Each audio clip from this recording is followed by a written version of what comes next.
On the coldest night of winter, when silence pressed heavy against the glass, a stranger's hand spoke a language no one expected, reminding the room that kindness, when given freely, can turn the darkest hour into light.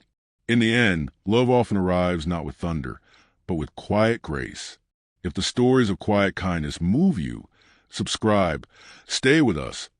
There are more tales of second chances and kindness waiting here. Snow pressed against the windows of the diner, as though the night itself leaned in to listen. Inside, warmth battled the storm with the hiss of a coffee pot, the clatter of silverware, and the hum of conversation that never seemed to quiet. Daniel moved through it all with the rhythm of a man who had learned to carry more than his share. Plates balanced on one arm, coffee refilled with the other, his steps practiced, steady. He worked as though the floor itself might give way if he stopped, as though motion alone kept the roof over his daughter's head. Lily sat at the counter with crayons scattered before her, her tongue peeking between her teeth in concentration.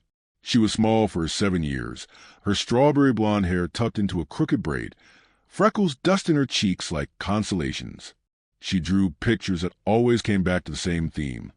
People holding hands, families together, shapes that she insisted looked like hearts. The cook, a burly man with kind eyes, had slipped her a cookie earlier, and she guarded it with the solemnity of treasure. The diner door opened with a rush of cold, pulling everyone's gaze. A chauffeur stepped in first, shaking snow from his shoulders before turning back to help 2 women inside. One was older, elegant in a wool coat that carried the weight of wealth yet softened by time. Her hair, silver threaded through chestnut, framed a face of dignity marked by silence. Eleanor moved carefully, her posture proud though her eyes did not track the noise around her. The other woman followed, Camilla Marlowe, tall, poised, the cut of her dark tailored coat alone enough to set her apart. Her eyes were green, sharp as glass, her movements efficient, practiced, every gesture carrying the invisible weight of command. The diner shifted as though tilting to accommodate them. Farmers, truckers, tired locals, people whose worlds rarely brushed against the orbit of billionaires, watched as Camilla guided her mother to a booth. Conversation thinned. Daniel, wiping his hands on his apron, felt the stillness settle. He had seen wealth before in passing, but never quite like this. Not cold or gilded, but human, wrapped in wool and silence. Camilla studied the menu, then glanced at her mother. Eleanor smiled faintly, waiting.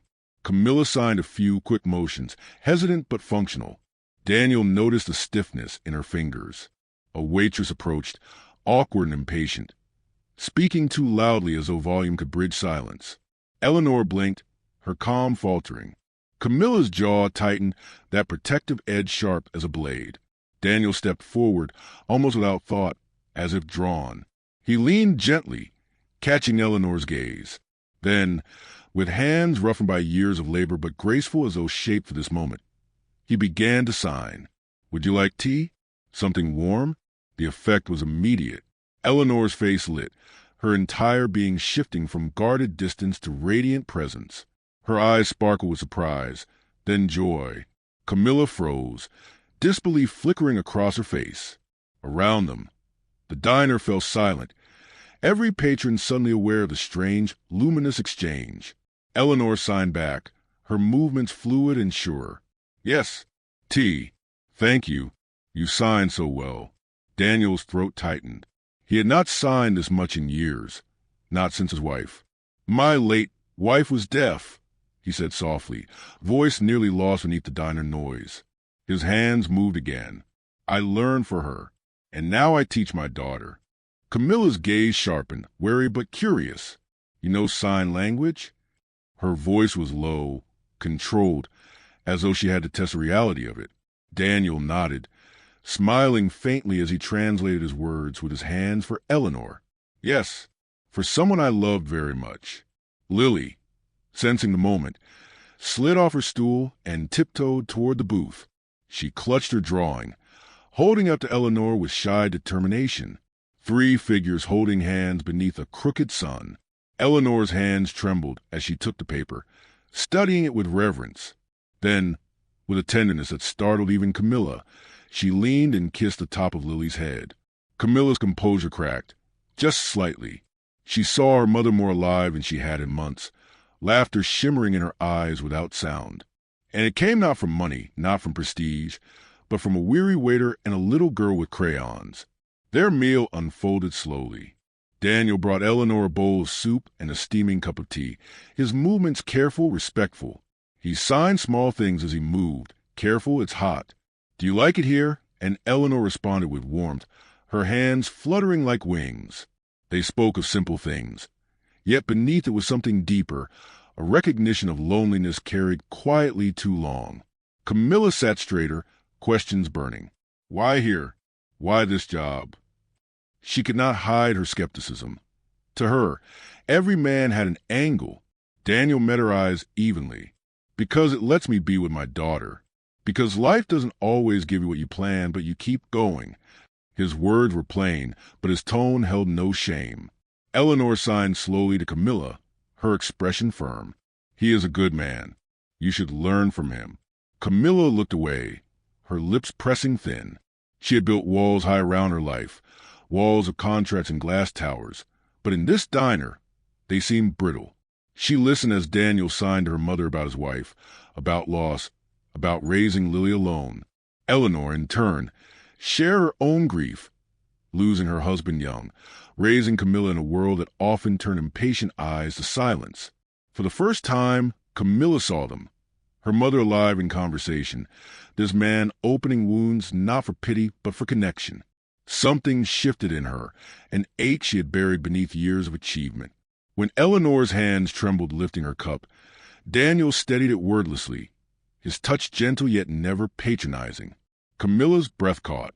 She had seen pity dressed as kindness too often, but this was different. It was dignity, respect. Eleanor's eyes gleamed. She signed firmly to her daughter. Love is not wealth. Camilla, it is kindness like this. The word struck like a bell, echoing in the quiet. Camilla swallowed, her gaze meeting Daniel's. For once, she did not feel like the CEO, the billionaire. She felt like a daughter, like a woman being reminded of what she had forgotten. Snow thickened outside, and the diner emptied until only the four of them remained. The cook dimmed the lights, leaving golden pools across the floor. Silence became companionable, filled with the language of hands and eyes rather than words. Eleanor signed one last question to Daniel. Do you still believe in love after loss? Daniel hesitated, every scar of memory rising in him.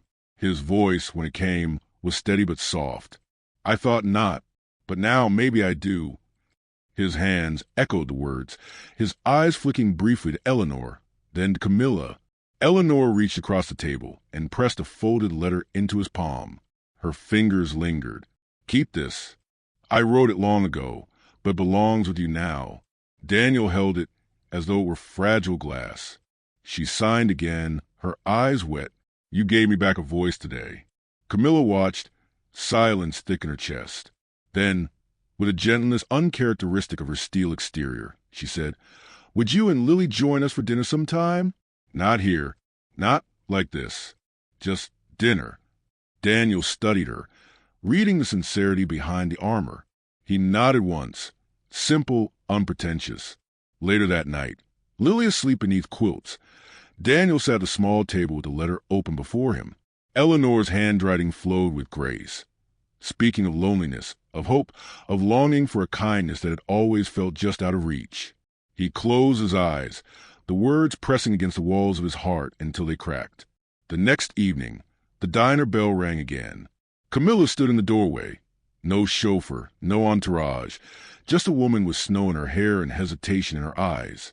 Daniel met her gaze across the room. Neither spoke, neither needed to. Something had begun. Snow fell like blessing outside as Daniel, Lily, Camilla, and Eleanor stepped into the night together. The cold bit their faces, but their steps were unhurried, almost in rhythm. A family not yet named, but already forming. In the hush of winter, they discovered that love could speak in silence. And for those listening to this story, may it remind you too, sometimes the quietest moments carry the loudest truths. Stay with us, because there are more stories like this. Stories of second chances, of found families, of kindness that changes everything.